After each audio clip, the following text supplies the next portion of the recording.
안녕하세요, 원장님. 네, 안녕하세요. 네, 원장님, 안면고상 수술 도대체 언제 해야 가장 적절한지, 연령과 상관이 있을지 그런 거 좀 한번 알려주시겠어요? 50대, 60대 이때쯤 돼서 안면고상 수술을 고려하시는데, 안면고상 수술은 환자가 하고 싶을 때 하는 게 제일 좋고요. 환자가 생각하기에 많이 처져 있다고 생각할 때, 환자가 생각하기에는 처져 있다고 느끼지만 처져 있지 않은 경우도 있거든요. 실제 처짐이 많을 때 그때 하는 것이 가장 좋습니다. 젊은 분들 중에 30대, 40대 분들도 정말 실제로 안면고상 실제로 수술하시나요? 30, 40대가 하는 경우는 좀 드물고요. 40대 후반 정도는 가능하다고 생각하고요. 상태에 따라서는 양악이라든지 윤곽 수술을 해서 얼굴의 볼륨이 많이 줄어들었던 경우에는 젊은 경우에도 안면 거상을 고려하는 경우도 있습니다. 저는 미니 리프팅이라든지 최소절개라고 하는 다른 종류의 수술 옵션이 있기 때문에 그런 수술들을 중간에 권하고 있고, 정말로 처짐이 많은 경우에만 안면 거상을 권하고 있습니다. 그럼 안면고상 수술과 같이 하면 효과를 볼 수 있는 수술 어떤 게 있을까요? 처짐이 있을 때 그 교정을 위해서 안면거상 수술을 하는 거잖아요. 근데 처짐만 생기는 건 아니고 대부분은 꺼지는 경우도 같이 많이 있습니다. 그래서 그 볼륨을 채워주는 수술들은 항상 도움이 많이 되고요. 볼륨을 채우는데 가장 기본적인 게 지방 이식이라고 할 수 있고요. 얼굴에서는 턱선과 턱 밑에 지방이 좀 몰리는 경우들이 있습니다. 그 부분에 대한 지방을 흡입해줘서 무게감을 좀 덜어주고, 그 뺀 지방을 이용해서 볼륨이 부족한 부분을 채우는 지방 흡입과 이식이라고 하는 것들이 항상 같이 고려되어야 할 수술이라고 생각합니다. 안면고상 수술 후에 붓기나 사람마다 차이가 있을까요?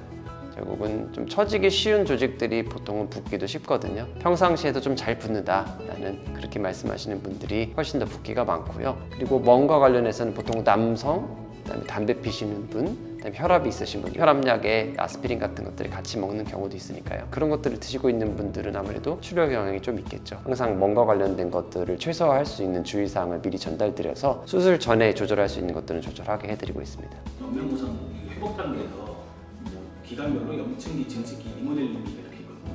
그거 간단하게 설명해 주세요. 꼭 안면 거상이랑만 관련된 건 아니고요. 우리가 어디에 어떤 상처가 났을 때 그 상처가 아무는 일반적인 조직의 재생 과정이라고 하는 게 그렇게 기간별로 나눠지게 되어 있습니다. 그래서 초반에는 상처가 좀 단단해지면서 좀 쪼여들고 처음에 생겼던 빈 공간들을 메워주는 그런 과정들을 겪게 됩니다. 그 과정 동안에는 약간 단단하고 쪼이고 뭔가 들러붙고 이런 느낌들이 생기게 되고요. 한두 달 됐을 때 좀 쪼이고 안 움직이고 들러붙고 이런 느낌이 더 생겼다가 흉터도 조금 더 단단해지고 약간은 튀어나오고, 그 증식기라고 하는, 그 증식이라는 말이 그런 뜻이죠. 그래서 그 시기를 거치고 난 다음에 그 리모델링이라고 하는 과정을 거쳐서 부드러워지게 되는 겁니다. 그래서 미리 수술 전에 이런 과정을 겪는 게 정상이다라고 설명을 드리고 있습니다. 안면고상 수술 후에 피통을 착용한다, 안 한다, 되게 병원마다 좀 다르거든요.